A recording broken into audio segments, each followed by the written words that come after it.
Bir alım aytkan go. Men Allah Taala'dan surasam, al berse, bir jolu şükür kılam. Surasam, berbese 10 jolu şükür kılam. Bergenine 1, berbegenine kança? 10. Sıçı topulan çağırmayım dedi. Ya, arızdanıp, kıykırıp, bakırıp, ökürüp, topulan salmayım dedi mi? Berbeye koysaçı. Bizde ушундай adaşı var da, bарын özüm çeçem degençi. Жоқ, musulman imanın terbiyesi ушундай болуш керек, бардығын Allah'dan çeştirtem dedi. Kimden? Allah çeçet. Allah'dan qanday çeştirtesiz? Siz amalыңыз сунуштay бериңиz, Allah'a жалдырап сурай бериңiz. Allah сураганды жакшы көрөт. Allah кайрылганды жакшы көрөт. Бенде өз ишин тапшырганды жакшы көрөт. Biz öz iş tapşırmayla özüzle koşuyun özünde. Nafsın Kuday kılıp algan. Жоқ. Пайгамбарыбыз тәрбиясы андай емес. Пайгамбарыбыздын тәрбиясы акыйкат жолда кандай емес.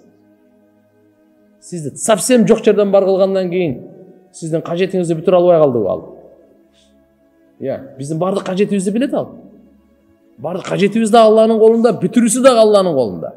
То есть проблема чечилүүсү экөө тең Алланын тарабынан келет. Билип коюң. Алланын тарабынан келет. Siz kança urunbanız Allah kaalabasa çeçilbeyt. Kança urunуп көрүңүз. Дуалсыз бейспи, жер казбайсызбы? Алланын каалоосу аракетке келбесе, эч нерсе болбойт. Hazreti Ali разияллаху анху ошон үчүн айткан. Алланы тааныдым дейт. Каалоомдун аткарылбаганын себебинен тааныдым дейт. Шундасызбы? Каалоомдун аткарылбагандын себебинен тааныдым. Чөтө башка бирөөнүн каалоосу бар экен бу дүйнөдө. Бу дүйнөдө башканын каалоосу жүрөт экен. Чөтө мен каалоом кээде аткарылат, кээде аткарылбайт. Эмне үчүн аткарылбайт? Башка бирөөнүн каалоосу жүрөт экен. Алланы ошондон тааныдым дейт. Сиз биз бардыгыбызды каалаган аткарыла бергенби? Кандай дейсиз? Оорубайын десек, кече эле бир машалла өтө чоң врач, урматтуу врач ооруп калган экен, зыярат кылгандан кийин барсак жок экен, телефондо сүйлөшүп анан врачтар да ооруйсуңарбы деп койдум да. Врачтар да ооруйсуңар. Эме карлыкта эмге дегенде ооруйбуз деп. Врачтар оорубай коюш керек эле эгерде ушунча болгондон кийин. Колду жууганды үйрөтүп атат, сууктан сактанганды үйрөтүп атат, эмнени жеш керек, эмнени жебеш керек үйрөтүп атат. Менин эжем, бир тууган эжем, эң чоң эжем. Ташкенттен фармацевтический бүткөн да. Анан өзү айтып атат. Анан бир клиент келип калыптыр, эне келип калып. Ай кызым, bir gripke bir күчтүү дарың бар отса, эжем өзү грип экен да. Анан чүчкүрүп атат. Эне мына ушу өтө жакшы алыңыз.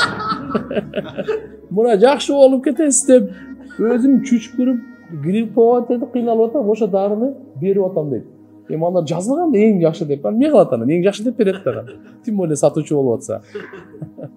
Анан өзүм кайра ойлонуп күлүп калдым дейт. Эң жакшы болсо дагы эне жакшы ушундай деп айтпады. Өзүң ичпей бериң анан деп.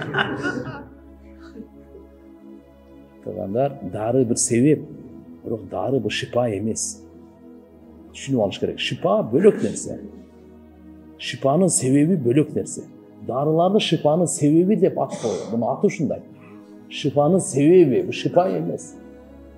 Макулбу? Алла шифа берүүчү бу дүйнөдө шифанын себептерин жараткан.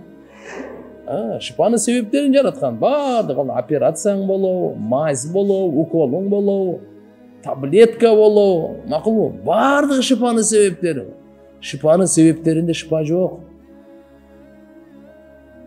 Шифанын себептеринде шипа качан ишке ашат? Качан Алла Тааланын тарабынан шифанын өкүмү түшсө. Мына акыйда, мына иман, мына ислам. Демек Алла Субханаху ва Таала шифаны өзүнүн колунда.